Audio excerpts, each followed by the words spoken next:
હાઈકોર્ટે બરોડા ક્રિકેટ એસોસિએશનની ચૂંટણીને લઈને મહત્વનો ચુકાદો આપ્યો છે, જેને લઈને વકીલ અને રોયલ સત્યમેવ જયતે ગ્રુપના ઉમેદવાર જતીન વકીલે નિવેદન આપ્યું છે। તેમણે કહ્યું કે અમે આગળની રણનીતિ મીટિંગ કરીને નક્કી કરીશું। જજમેન્ટ વિશે વાત કરતા તેમણે જણાવ્યું કે 120 પેજનું જજમેન્ટ હાઈકોર્ટ દ્વારા આપવામાં આવ્યું છે અને જેમાં 4 જેટલા જે ઉમેદવારો છે તેઓને અયોગ્ય જાહેર કરવામાં આવ્યા છે। 4 ઉમેદવારોને અયોગ્ય જાહેર કરાયા હોય, જેમાં 2 ઉમેદવારો અમારા ગ્રુપના એટલે કે રોયલ સત્યમેવ યુથ ગ્રુપના છે અને માટે આગળની રણનીતિ નક્કી કરવી પડશે। અત્યારે જે મત ગણતરી છે તેના પર સ્ટે રાખવામાં આવે છે। સાથે જ તેમણે કહ્યું કે ચૂંટણી અધિકારીએ અયોગ્ય અર્થઘટન ન કર્યું એટલે કાયદાકીય ગૂંચ ઊભી થઈ છે। અમારા ઉમેદવાર જે ડિસ્ક્વોલિફાઈ થયા છે એ લોકોને નામદાર હાઈકોર્ટે નિરલ મહેતા સાહેબે 15 દિવસનો ટાઈમ આપ્યો છે અપીલ કરવા માટેનો। એલપીએ ફાઇલ કરીશું, જે સલાહ કાયદાકીય મળશે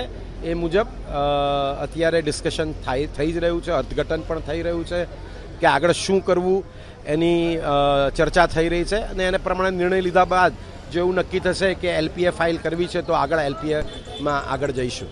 અત્યારે તો એક જ વસ્તુ છે કે પ્રેસિડેન્ટની પોસ્ટ માટે, સેક્રેટરીની પોસ્ટ માટે અને ટ્રેઝરરની પોસ્ટ માટેના જે 4 ઉમેદવાર છે એની તકરાર છે।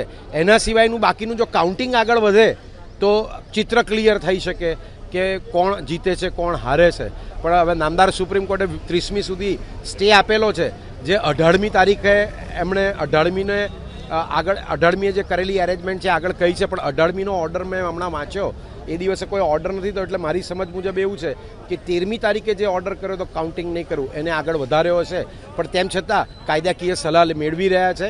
કાયદાકીય સલાહ આગળ મળ્યા એ મુજબ આગળ કાર્યવાહી કરીશું। જજમેન્ટ વાંચવું જરૂરી છે। જજમેન્ટમાં બહુ સ્પષ્ટ લખ્યું છે કે ચૂંટણી કમિશનર જે છે એમની જે ટીમે જે કામ કરવું જોઈએ નથી કર્યું, એટલે નામદાર કોર્ટ પાસે આ મેટર આવી છે અને જેના કારણે નામદાર કોર્ટે એનું અર્થઘટન કરી અને જે એમનો નિર્ણય છે એમણે કહ્યો છે।